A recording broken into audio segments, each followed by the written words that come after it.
যে এই দুনিয়ার জীবনটা চিরস্থায়ী নয়, চিরস্থায়ী না, এটা ক্ষণস্থায়ী। তার মানে এই দুনিয়াটা আমার মুখ্য উদ্দেশ্য নয়। আমি দুনিয়ার মধ্যে চলাফেরা করব, মুসাফির। আমার প্রয়োজন আছে বিয়ে শাদী করবেন, চাকরির প্রয়োজন চাকরি করবেন, ব্যবসার প্রয়োজন ব্যবসা করবেন, আপনার রাজনীতি করার প্রয়োজন আছে আপনি করবেন, সব কিছু চলবে। কিন্তু এগুলো আমাদের দুনিয়ার মুখ্য উদ্দেশ্য নয়। এগুলো হচ্ছে আমাদের দুনিয়াকে চালিয়ে নেওয়ার উপকরণ, মাধ্যম মাত্র। কখনোই এই নেশার মধ্যে আমরা ডুবে যাব না। ডুবে যাব, আল্লাহকে ভুলে গিয়ে দুনিয়ায় কখনো ডুবে যাব না। এটা আমার দ্বিতীয় কাজ। 3 নম্বর কাজ, আমাদের লক্ষ্য স্থির করতে হবে। দুটো লক্ষ্য আমাদের, এক, ভালো করে শোনেন, দুটো লক্ষ্য আমাদের, এক ইহকালীন লক্ষ্য, 2 পরকালীন লক্ষ্য। আল্লাহ রাব্বুল আলামিন আমাদের সবাইকে এই দুনিয়াতে পাঠিয়েছেন একটা বিশেষ উদ্দেশ্যে। আমাদেরকে কি আল্লাহ পাক খেলার ছলে সৃষ্টি করেছেন, না কোনো উদ্দেশ্য আছে? উদ্দেশ্যটা আল্লাহ পাক বলেছেন সূরাতুজ জারিয়াত এর 56 নম্বর আয়াতে। কোন সূরা, কত নম্বর আয়াত? আল্লাহ পাক বলছেন আউযু বিল্লাহি মিনাশ শাইতানির রাজিম, বিসমিল্লাহির রহমানির রহিম। আল্লাহ পাক বলছেন ওয়ামা খালাকতুল জিন্না ওয়াল ইনসা ইল্লা লিয়াবুদুন। আল্লাহ রাব্বুল আলামিন বলছেন, আল্লাহ পাক কি কথা বলেন? বলেন না? অনেকে বলছে না, আল্লাহ পাক কথা বলেন না। কোরআন কার বাণী? আকীদা পরিষ্কার করেন। কোরআন কি আল্লাহর মাখলুক না আল্লাহর কালাম? মাখলুক মানে কি? সৃষ্টি। আমরা মাখলুক কি না? কোরআনও কি আমাদের মতোই মাখলুক, নাকি কোরআন আল্লাহর কালাম?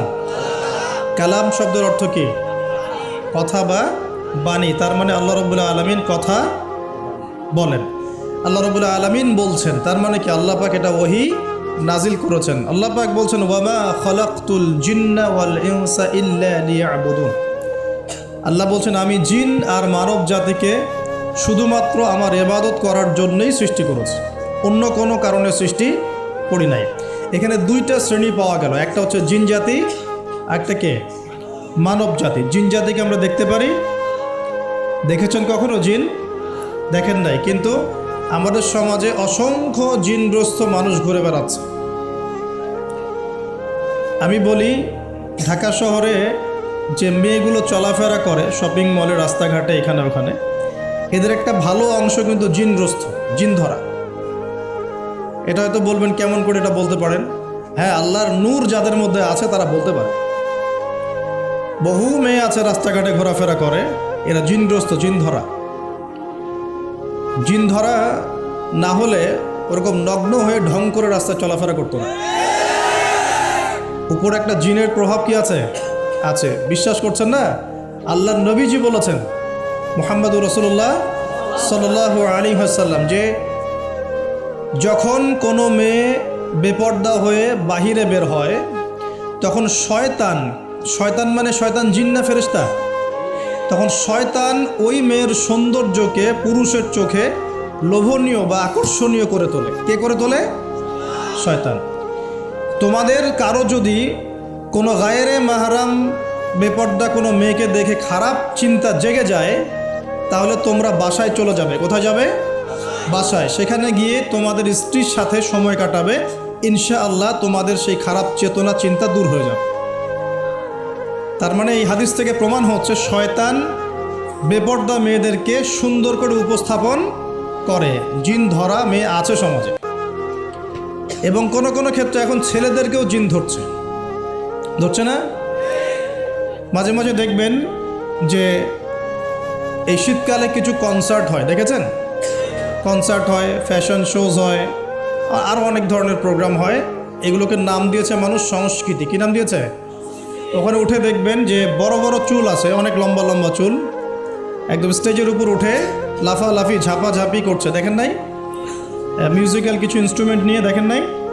তো আপনার কি মনে হয় এরা সুস্থ? এটা সবার সাথেই জিন শয়তান আছে। কি আছে? আচ্ছা, একটা কথা বলি, কোনো কোনো ক্ষেত্রে ওয়াজ মাহফিলের প্যান্ডেলেও দেখা যায় কিছু কমেডিয়ান, কিছু বাউল, এরা মানুষকে ডিজে জিকির শেখায়, দেখেন নাই? ডিজে জিকির, একজন গান গায়, একজন কথা বলে, কেউ চা খাওয়ায়, কেউ কফি খাওয়ায়, কেউ ঢেলেও দেয়, হ্যাঁ, কেউ উঠ বস করায়, কাউকে উঠতে বলে, কাউকে বসতে বলে। দেখবেন অনেক সময় লোকজন লাফালাফি করছে, বক্তা জিকির করছে, তার উপর হামলে পড়তেছে একদম।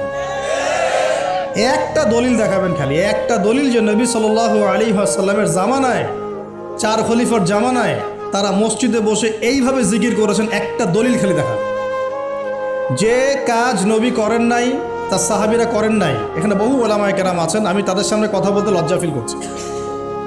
যত হাদিস আপনি ঘাটবেন, আমি তো সব হাদিস পড়ে শেষ করতে পারি নাই, স্বীকার করছি, কিন্তু নবীর যুগে এবং 4 খলিফার যুগে কোনোদিনও এইভাবে জিকির আজগার হয়েছে একটা দলিল আপনি খুঁজে বের করতে পারবেন না ইনশাআল্লাহ। অথচ দিব্যি এগুলো আমাদের সমাজে চলছে না? আর আমরা দুইটা খারাপ চরিত্র ধারণ করি, বাঙালি আমরা যারা, মন খারাপ করে না, আমরা দুইটা খারাপ চরিত্র অধিকারী আছে। এক, আমরা খুব ট্রল প্রিয় জাতি, ট্রল করতে খুব মজা লাগে। হ্যাঁ, মনে হয় যেটা করে আমি একদম বাংলাদেশে কি বলবো, দিন একদম কায়েম করে ফেলছি একদম।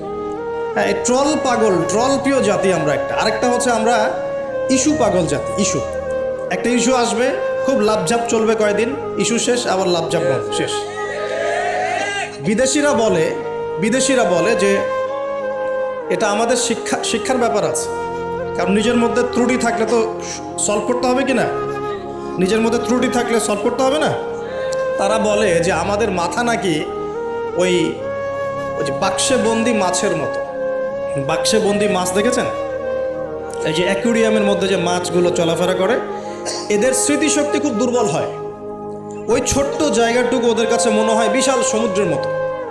কথা বুঝতে পারছেন না? ওই ছোট্ট বদ্ধ জায়গাটাই ওদের কাছে মনে হয় কি বিশাল বিশাল একটা জায়গা। ওরা খুব স্বল্প স্মৃতির অধিকারী, একটু কিছুক্ষণ পরে স্মৃতিটা নষ্ট হয়ে যায়, তাই আগে কি হয়েছে ওরা ভুলে যায়। এই স্বভাবটা এখন আমাদের মধ্যে চলে আসছে না? আমরা ইস্যু পাগল হচ্ছি না দিন দিন? করণীয় কি? খুব ভালো কথা বলেছে। করণীয় হচ্ছে টিকটক বানাতে হবে নাকি ফেসবুকিং করতে হবে। এই ফেসবুকের কন্টেন্ট বানাতে বানাতে দুটো কাজ করেছেন, আমি নগদ দেখাচ্ছি। দুটো কাজ করেছেন। একজন কমেডিয়ানকে আলেম বানিয়ে দিয়েছেন আপনারা ট্রল করতে করতেই। একটা হচ্ছে আরেকজন গায়ক অভিনেতাকে এমপি বানাচ্ছিলেন কয়দিন আগে। গান গেত, অভিনয় করত, মেয়েদেরকে নিয়ে নাচতো। হ্যাঁ, নিজেই গান লিখে নিজেই সুর করে, সুরের সারেগামা পা কিছুই নাই, ঠিক আছে? ও নিজেই, না আমার গান আমি গাবো, কেউ শুনলে শুনুক, না শুনলে না। একবার প্রশাসন ধরলো, রবীন্দ্রসঙ্গীত চেঞ্জ করেছে কেন, আবার ইত্যাদি। মানে তাকে নিয়ে এখন বিবিসিতেও কথা হচ্ছে, সুবহানাল্লাহ।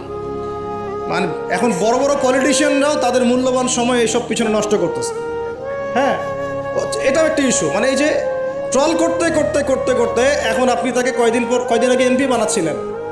এটা কিসের কারণে হচ্ছে? আমাদের এই ট্রল পাগল মানসিকতার কারণে হয়েছে। আরেকজনকে কমেডিয়ান, মানুষ ওকে দেখে মজা পেত, যে মন টন খারাপ, কেউ বলতো ভাই মন টন খারাপ, ও একটু ওর লেকচার শুনে মনটা ভালো হবে, এইভাবে আর কি দেখতো মানুষ, এভাবে ট্রিট করতো। আস্তে আস্তে আস্তে আস্তে এখন সে দেখা যায় বড় বড় আলেমদের বিরুদ্ধে কথা বলতেছে। খেয়াল করে দেখেন নাই? এটা আমরা করেছি। আমাদের এই দুইটা স্বভাবকে আগে বিসর্জন দিতে হবে। এক, আমরা ট্রল পাগল জাতি হব না, ওয়াদা করেন। ট্রল করার মধ্যে কোনো রকম সার্থকতার কিছু নাই। যেটা খারাপ সেটাকে প্রতিহত করতে হবে, যেটা খারাপ সেটাকে প্রতিহত করতে হবে। আর 2 নাম্বার, যেটা ভালো তাকে উৎসাহ দিয়ে এগিয়ে নিতে হবে ইনশাআল্লাহ। আমরা সব সময় সত্যের পক্ষে থাকবো ইনশাআল্লাহ, আর সব সময় মিথ্যার বিপক্ষে থাকবো ইনশাআল্লাহ। যে কেউ যত বড় আলেম, মুফতি, মুহাদ্দিস, বক্তা, দায়ী যেই হোক না কেন, তার কোনো কথা যদি কোরআন সুন্নাহর বাইরে যায়, কোশ্চিন কালেও সে কথা গ্রহণ করবেন না। সিম্পল। সেটা আমি হই আর যেই হোক না কেন। আর যে কোনো ব্যক্তি, সে যেই হোক না কেন, তার কথা যদি কোরআন সুন্নাহর সাথে মিলে যায়, অবশ্যই সেটা গ্রহণ করবেন ইনশাআল্লাহ, সে যেই হোক না কেন। এখন আমরা যদি আমাদের দৃষ্টিভঙ্গিকে শক্ত করতে না পারি, সামনের দিনগুলো কিন্তু আমাদের জন্য খারাপ হবে। বিশ্বাস করেন, দিন কিন্তু দিন দিন খারাপ হচ্ছে। আমি আসছি ওই দিকে ইনশাআল্লাহ। এই ট্রল পাগল মানসিকতাকে ত্যাগ করতে হবে, আল্লাহ একটা তৌফিক দান করবেন। 2 নম্বর হচ্ছে এই ইস্যু পাগল জাতি হব না। ইস্যু পাগল জাতি হব কেন? আমাদের একটা গন্তব্য, লক্ষ্য থাকবে। আমাদের লক্ষ্য কি? আল্লাহ বলেছেন এই আয়াতে, আমাদের লক্ষ্য হচ্ছে আল্লাহ পাক আমাকে সৃষ্টি করেছেন এই পৃথিবীতে আল্লাহর ইবাদত করার জন্য। কিসের জন্যে? এটা 1 নম্বর ডিউটি আমার, এটা আমার লক্ষ্য, আমার কাজ পৃথিবীতে। 2, আল্লাহ পাক বলেছেন যে এই দুনিয়ার জীবনটা চিরস্থায়ী নয়, চিরস্থায়ী না, এটা ক্ষণস্থায়ী। তার মানে এই দুনিয়াটা আমার মুখ্য উদ্দেশ্য নয়। আমি দুনিয়ার মধ্যে চলাফেরা করব, মুসাফির, আমার প্রয়োজন আছে বিয়ে শাদী করবেন, চাকরির প্রয়োজন চাকরি করবেন, ব্যবসার প্রয়োজন ব্যবসা করবেন, আপনার রাজনীতি করার প্রয়োজন আছে আপনি করবেন, সব কিছু চলবে, কিন্তু এগুলো আমাদের দুনিয়ার মুখ্য উদ্দেশ্য নয়। এগুলো হচ্ছে আমাদের দুনিয়াকে চালিয়ে নেওয়ার উপকরণ, মাধ্যম মাত্র। কখনোই এই নেশার মধ্যে আমরা ডুবে যাব না। ডুবে যাব, আল্লাহকে ভুলে গিয়ে দুনিয়ায় কখনো ডুবে যাব না। এটা আমাদের দ্বিতীয় কাজ। 3 নম্বর কাজ, আমাদের লক্ষ্য স্থির করতে হবে। 2টা লক্ষ্য আমাদের, 1, ভালো করে শোনেন, 2টা লক্ষ্য আমাদের, 1 ইহকালীন লক্ষ্য, 2 পরকালীন লক্ষ্য। কয়টা লক্ষ্য? 1 ইহকালের লক্ষ্য, 2 পরকালের। ইহকালের লক্ষ্য কি? আল্লাহ পাক বলছেন সূরা সফের মধ্যে, সফ মানে শাড়ি, সূরা সফটা পড়ে দেখবেন বাসায় গিয়ে আজকে। আল্লাহ পাক বলছেন হুয়াল্লাযী আরসালা রাসূলাহু বিল হুদা ওয়া দীনিল হক লিইয়ুযহিরাহু আলা দ্বীনি কুল্লি। আল্লাহ পাক বলতে চাচ্ছেন যে তিনি সেই মহান আল্লাহ যিনি তার পক্ষ থেকে নবী রাসূল পাঠিয়েছেন, শেষ নবী মুহাম্মদ সাল্লাল্লাহু আলাইহি ওয়াসাল্লামকে পাঠিয়েছেন এবং আসমানি কিতাবসমূহ পাঠিয়েছেন, এই কোরআন সুন্নাহ নাজিল করেছেন। কি উদ্দেশ্যে? লিইয়ুযহিরাহু আলা দ্বীনি কুল্লি, যাতে করে দ্বীন ইসলাম, এই দ্বীন ইসলাম অন্য সমস্ত দ্বীনের উপর বিজয় লাভ করতে পারে। বলেন সুবহানাল্লাহ। তাহলে আরেকটা উদ্দেশ্য পেলাম। কি উদ্দেশ্য? এই দিন নিজে পালন করব এবং এই দিনকে অন্য দিনের উপর বিজয় ঘটানোর চেষ্টা করব। এখন প্রশ্ন যে এই দিন কি অটোমেটিকলি বিজয় লাভ করবে? মান্না এবং সালোয়া কি এখনো করবে, নাকি আমাদেরকে রিজিকের চেষ্টা করতে হয়? এই যে আমরা চাকরি বাকরি ব্যবসা করি, আল্লাহর কাছে দোয়া করি না, আল্লাহ আমাকে রিজিক দান করো, এই দোয়া করে কি ঘরে বসে থাকি, নাকি দোকান খুলি, কষ্ট করি, ব্যবসা করি, চাকরি করি, তাই করি না? একইভাবে আল্লাহ পাক বলেছেন দুনিয়াতে পাঠিয়েছি আমার ইবাদত করার জন্যে, এবং আল্লাহ পাক নবী রাসূল পাঠিয়েছেন বিশেষ করে শেষ নবী মুহাম্মদ সাল্লাল্লাহু আলাইহি ওয়াসাল্লামকে, যাতে এই দিন ইসলাম অন্য সমস্ত দিনের উপর বিজয়ী হতে পারে। এখন বিজয় কি এমনি এমনি হবে? কিভাবে বিজয় লাভ করবে? আল্লাহ বলছেন সূরা মুহাম্মাদে। কোন সূরায় বলেন? সূরা মুহাম্মাদ। কখনো পড়েছিলেন? কেউ বলতে পারবেন আল কোরআনুল কারীমে আমাদের নবী মুহাম্মদ সাল্লাল্লাহু আলাইহি ওয়াসাল্লামের নাম কতবার আছে? কতবার? 4 বার। কয়বার? তাও কাছাকাছি গিয়েছে, আলহামদুলিল্লাহ, শুকরিয়া। তো প্রিয় ভাই, সূরা মুহাম্মাদের মধ্যে আল্লাহ পাক বলছেন কিভাবে বিজয় লাভ করবে, কিভাবে বিজয় লাভ করবে। আল্লাহ পাক বলছেন খুব ছোট্ট করে, ইন তানসুরুল্লাহ ইয়ানসুরকুম ওয়া ইউসাব্বিত আকদামাকুম। শেষ। আল্লাহ বলছেন তোমরা সবাই, মানে উম্মতে মুহাম্মাদি, তোমরা যদি আল্লাহকে সাহায্য করো, আল্লাহ তোমাদেরকে সাহায্য করবে। শুধু তাই না, ওয়া ইউসাব্বিত আকদামাকুম, তোমাদের পদযুগলকে আল্লাহ পাক দৃঢ় করে রাখবেন, পিছলে যাবে না ইনশাআল্লাহ।